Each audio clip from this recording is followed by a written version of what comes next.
Okay, we're going to try this again. This is the second time I've had to do this because for some reason or another it didn't work out on the last one and things got messed up. Okay, so this video is for Ivan. I'm going to show you what I would do to bind, get my plane bound and set up on my DX6 because you have a DX6, so I thought I'd get mine out and just make things easier to do. Go ahead and plug in your servo connector, your servo leads to your receiver. You should have a bind plug.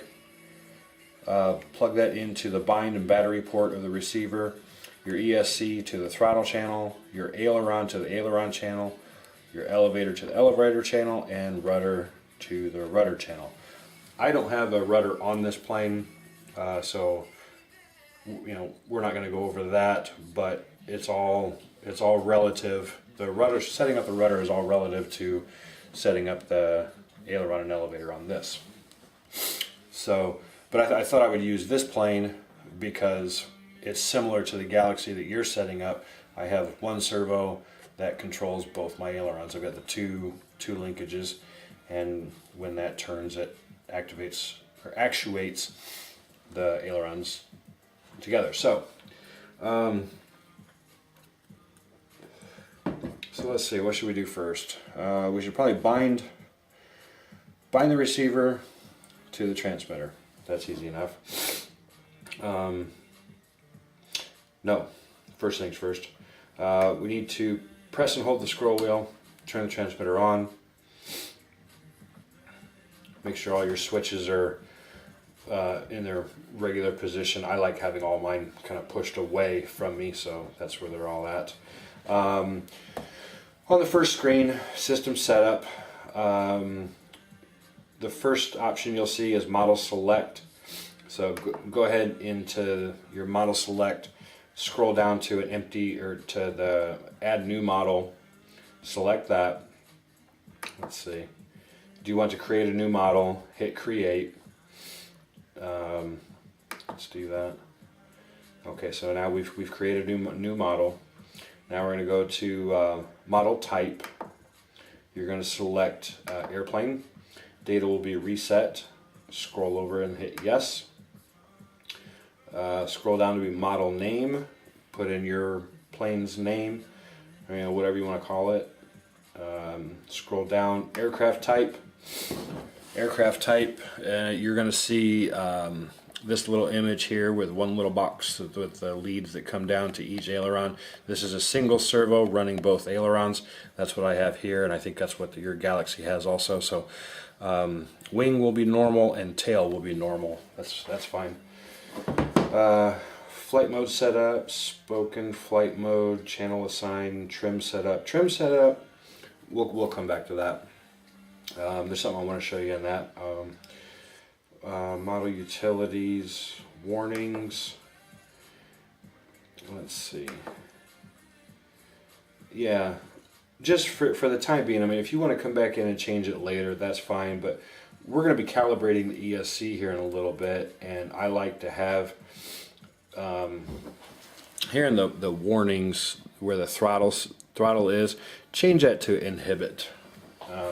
It's just what I always do, and I'll explain why when we get there. But change that over, hit select. Okay, we'll back out of that.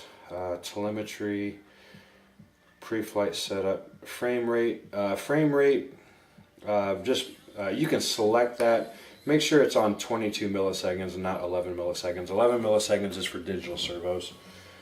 Unless you have digital servos on your Galaxy, that's fine, but I don't, so I'm leaving mine at 22. Trainer, digital setup, center tone. Okay, we'll scroll up to, in the system setup, there's an option for bind. Just go ahead and hover over that. Don't click it yet, because now, alright, with the bind plug plugged into the receiver, go ahead and plug your battery into your plane. The receiver should start blinking. See, mine's blinking. Okay, so I put this up here so it stays in the frame. Okay, now take your transmitter and step away 3 or 4 feet and just select bind. So now this should go into the binding procedure. Oops. Okay, put receiver in bind mode, then select bind is what the transmitter is saying. Scroll over to bind. Now put 3 or 4 feet in between and hit bind. It says binding. The light should go off and then come back on. Don't worry about the beeping. Okay, now we're bound. See? Okay, so now we're bound. If your plane beeps like this, don't worry about it. It's easy fix. So we'll go ahead and unplug that. What that, and turn your transmitter off, what that beeping is saying is that your throttle range is out of spec, kind of, sort of. So, okay, should we fix that? Go ahead and pull out your bind plug, because we know that the transmitter is bound to the plane, or vice versa, however you want to look at it. If your ESC, well, it's actually your motor that's doing the beeping, but if you do get that beeping, turn your transmitter on and run your throttle trim all the way down to the bottom. There we go. So the throttle trim is all the way down to the bottom. Now the transmitter throttle channel is at its minimum. So we can turn this off. No, I don't really need to turn it off. Turn it back on. I don't know. It's been a while since I've done this. So we got the transmitter back on. Plug battery in just to verify the beeping is gone. There we go. Perfect. So that's how you fix that beeping if yours does that. If not, that's fine. I just completely wasted your time. Let's see. Yeah, we could probably just go ahead and leave that plugged in. It's not going to hurt nothing. Actually, we need it plugged in. Press your scroll wheel. It'll bring you to the functions list. We're going to scroll down to servo setup. In here will be the travel menu. That'll give you your maximum and minimum travel. I would just leave that default at 100, 100 for the time being. If you do want to limit your the travel of the control surfaces, your ailerons, your elevator, your rudder, do that in your dual rates. So the travel menu, we're going to ignore that, but scroll over to where travel is highlighted, click it, and scroll to the right to where the subtrim is, and then select it. So now we're in the subtrim menu. Now you go to the aileron, elevator, and rudder channels, and use the subtrim to 90 your servo arms, your servo arms, just like you've done with your helicopters. You want the servo centered. That way you can program the same amount of throw up and down, at your high and at your low end. So you use the subtrim to 90 your servos. Once you've done that, you can back out of that. In the dual rate and expo, that's where you can limit your the travel of your control surfaces. If you, let me see, piece of paper here. If I can do this on the screen, be upside down. If you had a graph, right now your travel is set at 0 and 100. Okay, so and then somewhere in here will be your 50%. That'll be your mid stick. Right now, your travel is linear. So 0 down here and 50% here, 100% here. But if I would almost bet that this is going to be too much throw for all of your control surfaces. What I would suggest doing is go into your dual rates, and maybe for your aileron, set that dual rate at 75 at the high end, so you're getting 0 down here, 50 right here and 75 right here. So, and it's all the same thing setting up as your helicopters as far as the dual rate. And if you want to set program in some expo, that just makes things a little softer. We can talk about that if you have questions with that. We're just talking about setup right now. Let's see, throttle cut, throttle curve, analog mixing, range test, timer. Go into your timer for right now. Yeah, no, don't worry about your timer. Let's see, okay. So we backed out of that. So now, I mean, right now, I mean, oh, you know what we need to do? What we need to do?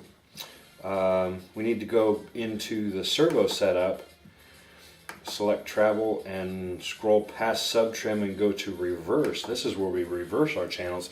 Again, it's the same thing as what you've done with your helicopters. This is where you reverse the travel of your servos. See, like actually with mine, when I push to the left, my right aileron comes up. Okay, so that is backwards. So for my aileron, I'm just going to scroll over to aileron and click it and reverse it. So now when I go to the left side comes up and the right side goes down. That's the proper way.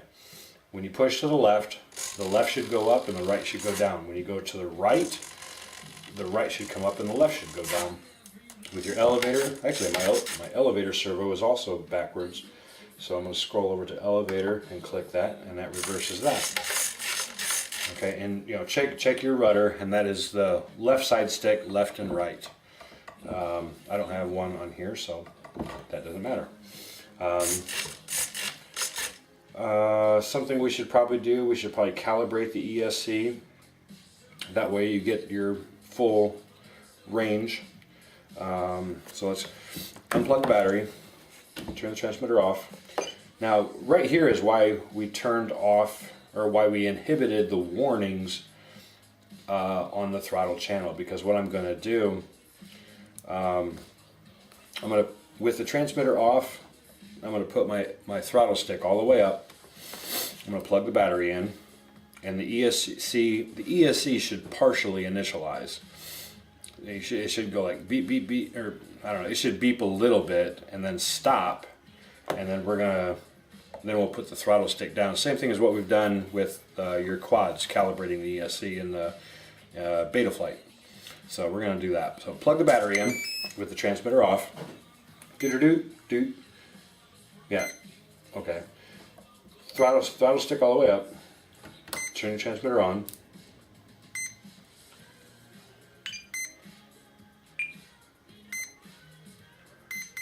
There's the weird beep, and throttle down.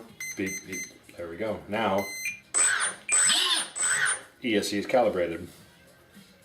That's just that simple. So actually right now, you could put the prop on and go fly it. It would probably fly a little erratic until you get your dual rates and your expo set up. If your Galaxy does fly erratic, you know, it's too responsive, let me know. I can help you dial down your dual rates. You might actually know how to do that, because I'm sure you've done that with your helicopters. So yeah, I think that's really about it as far as the setup. There's really nothing to it. So I mean, we've bound the ESC, bound the receiver, we calibrated it. I showed you sub-trimming your servos so that you get your 90 degrees. Yeah. So I'm going to go ahead and unplug this and turn this off. Even if you have any other questions, let me know. I will get this plane back down, and I'll do what I can to help you out. All right, man, we'll see you.